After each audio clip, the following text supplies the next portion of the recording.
Good evening, members of the board. My name is Arielle Smith. I am a counselor at CSM. I am also the academic senate president there.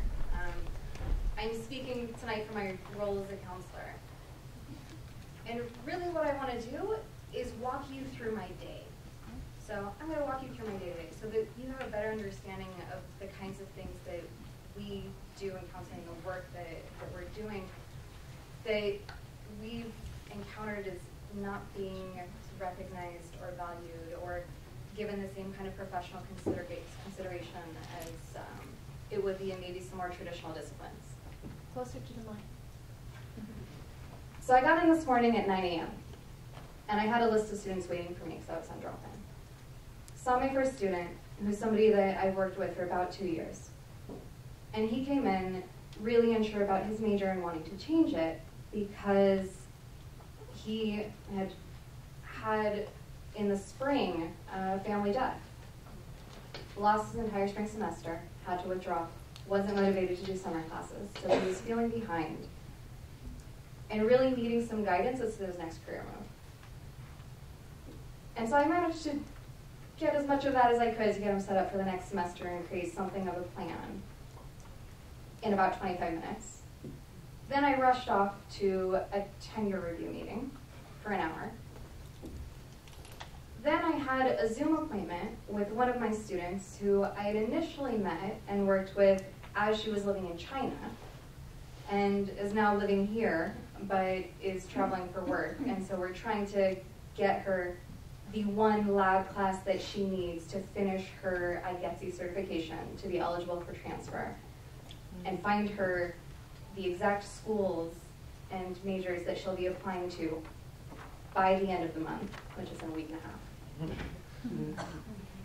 Once I did that, I went back to drop-in and had 7 students waiting for me. Many of them with questions about the CSU application because the deadline just happens to fall over a holiday weekend where we won't be here. And so I stayed through my lunch break, ran over to our shared governance meeting at IPC. While I was at IPC, got one of our veterans' prerequisites worked out so she'd be able to enroll in a class. Got the certification over to A&R so that she'd be able to get her housing stipend.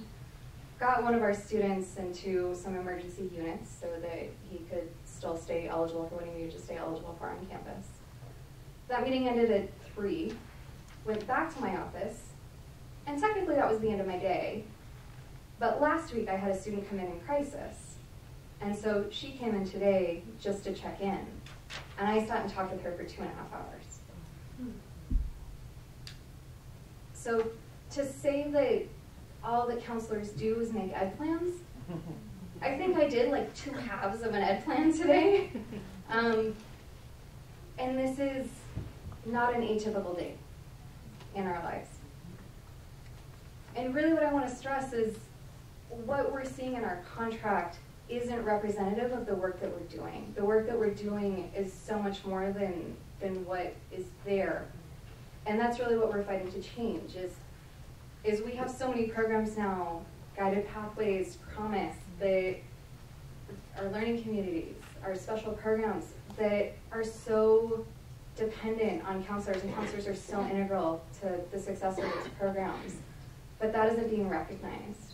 And really what we're asking for is we're asking for that recognition in support.